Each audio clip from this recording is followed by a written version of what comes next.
Hello friends, आज हम राजस्थान के बहुत ही एक इम्पोर्टेंट टॉपिक के बारे में बात करेंगे, चौहानों का इतिहास। चौहानों के इतिहास में बात करें तो चौहानों की उत्पत्ति सबसे पहले आता है अग्निवंश का सिद्धांत। यह सिद्धांत चंद्रबरदाई ने अपनी पुस्तक पृथ्वीराज रासो में दिया था। इसके अनुसार ऋषि वशिष्ठ की आबू पर्वत के यज्ञ से 4 जातियाँ उत्पन्न हुई थी: चौहान, चालुक्य, परमार और प्रतिहार। मोहन और टेनेंसी द्वारा सूर्यमन मिश्रण ने भी इस सिद्धांत का समर्थन किया है। विदेशी जेम्स टॉड और विलियम कुक कहते हैं कि यह एक विदेशी चौहान वंश है। सूर्यवंशी बताते हैं गौरीशंकर हीराचंद ओझा, जबकि चंद्रवंशी हास्य शिलालेख से प्राप्त होता है जो कि हरियाणा का है। वत्स गोत्री ब्राह्मण बिजोलिया शिलालेख से प्राप्त होता है। बिजोलिया शिलालेख 1170 ईस्वी में प्राप्त हुआ। पार्श्वनाथ मंदिर के पास स्थित है और इसके लेखक गुणभद्र है। इसके अनुसार चौहान राजा वासुदेव ने सांबल झील का निर्माण करवाया। राजस्थान के विभिन्न नगरों में प्राचीन नाम पता चलते हैं। उत्पत्ति स्थल सपाद लक्ष्य सांबर झील के आसपास का क्षेत्र सपाद लक्ष्य कहलाता है। इसकी राजधानी की बात करें तो अई छत्रपुर नागौर है। सबसे पहले नंबर पर आता है वासुदेव। 551 ईस्वी में चौहान राज्य की स्थापना वासुदेव ने की थी। सेकंड नंबर पर गुवक। प्रथम स्वतंत्र चौहान राजा की बात करें तो गुवक था। चौहान पहले प्रतिहारों के सामंत थे। गुवक ने प्रतिहारों की अधीनता प्रधान मानने से मना कर दिया। चंद्रराज, इसकी रानी की बात करें तो आत्मप्रभा, जिसे रुद्राणी रानी भी कहते हैं। पुष्कर झील में भगवान शिव की पूजा आत्मप्रभा करती थी। यह योगिक क्रियाओं में निपुण महिला थी। अजयराज 1113 में अजमेर में इसकी स्थापना करता है तथा यहाँ पर किले का निर्माण करवाता है। अजयमेरुगढ़ भी यहाँ स्थित है। अजमेरुगढ़ का निर्माण भी अजयराज ने करवाया था। अपनी रानी सोमलेखा के नाम से सिक्के किसने चलाए थे? अजयराज ने चलाए थे। अणुराज की बात करें तो अजमेर में आनारसगढ़ झील का निर्माण भी अणुराज ने करवाया था। पुष्कर में वराह मंदिर का निर्माण भी अणुराज ने करवाया था। विग्रहराज चतुर्थ। विग्रहराज चतुर्थ की बात करें तो विग्रहराज चतुर्थ एक शक्तिशाली शासक था। दिल्ली के तोमर राजाओं को इसने हराया था। इसने दिल्ली शिवालिक स्तंभ लेख का निर्माण भी करवाया। यह बिसलपुर की स्थापना की बात करें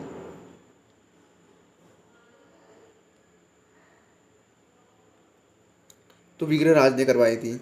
बिसलपुर की स्थापना की बात करें तो विग्रहराज ने कराया था। यहाँ पर तालाब तथा शिव मंदिर का निर्माण भी विग्रहराज चतुर्थ ने कराया। अजमेर में संस्कृत पाठशाला का निर्माण भी इन्होंने कराया। इसने हरिकेली नाटक लिखा था। इस नाटक की पंक्तियाँ संस्कृत पाठशाला की दीवारों पर लिखवाई गई है। कुतुबुद्दीन ऐबक ने इस संस्कृत पाठशाला को अढ़ाई दिन का झोपड़ा में बदल दिया। दरबारी विद्वान इसकी बात करें तो सोमदेव, जो कि ललित विग्रहराज इन्होंने लिखा था। इनकी उपाध्याय की बात करें तो कवि बंधु और बिसलदेव। नरपति नाला बिसलदेव रासो जिसने लिखा था। 20 नर, तो 20 नर किसने लिखे थे? नरपति नाला ने। यह गोड़वाड़ी भाषा में गोड़वाड़ी मारवाड़ की एक उपभाषा है जो बाली पाली से लेकर आहोर जालोर तक बोली जाती है। पृथ्वीराज थर्ड। पृथ्वीराज चौहान 1177 से 92 में। इनके पिता का नाम की बात करें तो सोमेश्वर है। 11 वर्ष की उम्र में राजा कौन बने थे? राज थर्ड बने थे। इनकी माता कर्पूरा देवी संरक्षिका बनी थी। अपने चाचा नागार्जुन व अपरंगाई के विद्रोह को इन्होंने ही दबाया था। गुरुग्राम व हिसार में बंडानक जनजाति के विद्रोह को भी पृथ्वीराज थर्ड ने दबाया। तुमुल का युद्ध 1182 ईस्वी में पृथ्वीराज वर्सेज परमर्दी देव चंदेल, जो कि महोबा के शासक थे, जिसने पृथ्वीराज को जीत गया। परमर्दी चंदेल की सेनापति आल्हा और उदल थे, जो कि लड़ते हुए मारे गए। पृथ्वीराज ने पंजुराई को महोबा का प्रशासक बनाया। 1187 ईस्वी में गुजरात के चालुक्य राजा भीमसेकंड पर आक्रमण किया, लेकिन जगदेव या प्रतिहार ने संधि करवा दी। कारण पृथ्वीराज ने आबू की राजगामी इच्छनी देवा से शादी की थी, जबकि भीमसेकंड भी शादी करना चाहता था। चौहान गढ़वाल विवाद। पृथ्वीराज और जयचंद गढ़वाल के बीच का विवाद यह है, जो कि दिल्ली का उत्तराधिकारी था। पृथ्वीराज ने जयचंद की बेटी संयुक्ता का अपहरण कर उससे शादी कर ली। जानकारी किस तो दशरथ शर्मा की पुस्तक द अर्ली चौहान डायनेस्टी में मिलता है। चौहान गढ़वाल विवाद की बात करें तो पृथ्वीराज और जयचंद के बीच का विवाद है। इसमें दिल्ली का उत्तराधिकारी किसको बनाया गया? चौहान। पृथ्वीराज ने जयचंद की बेटी संयुक्ता का अपहरण कर लिया था और उससे शादी कर ली थी। जानकारी का स्रोत दशरथ शर्मा की पुस्तक द अर्ली चौहान डायनेस्टी से मिलता है। तराइन का प्रथम युद्ध की बात करें तो 1191 ईस्वी में मोहम्मद गौरी व पृथ्वीराज चौहान की मध्य हुआ। इसमें आक्रमण का कारण गौरी ने तबर हिंद बठिंडा पर अधिकार कर लिया। पृथ्वीराज चौहान जीत गया। पृथ्वीराज चौहान का सेनापति चामुंडराय था। दिल्ली के सामंत गोविंदराज ने गौरी को घायल कर दिया।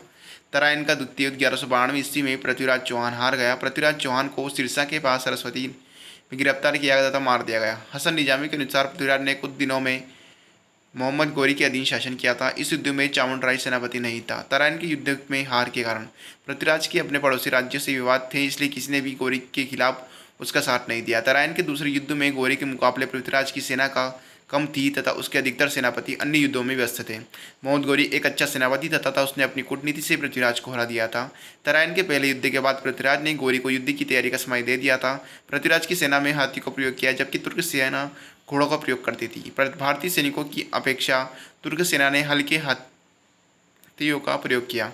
इस तराइन युद्ध का परिणाम महत्व: पृथ्वीराज की हार के बाद मोहम्मद गौरी के उत्तराधिकारियों के लिए भारत में राज करना आसान हो गया।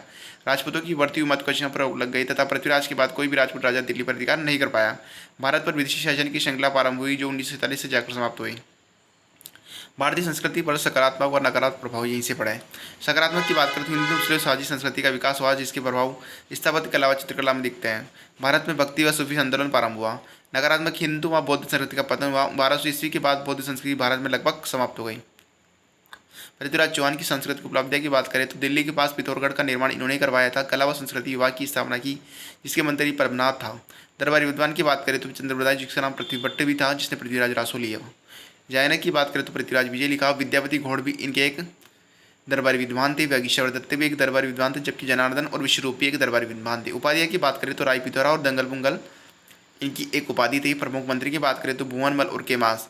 पृथ्वीराज चौहान का मूल्यांकन की बात करें तो पृथ्वीराज चौहान पर अपरिपक्व सेनापति व अदूरदर्शी राजनेता होने का आरोप लगाया जाता है, लेकिन यह आरोप गलत है। वह तराइन के दूसरे युद्ध से पहले किसी भी युद्ध में पराजित नहीं हुआ था, इसलिए उसे अपरिपक्व सेनापति नहीं कहा जा सकता। पृथ्वीराज चौहान अपने युग की सीमाओं से बंधा हुआ था।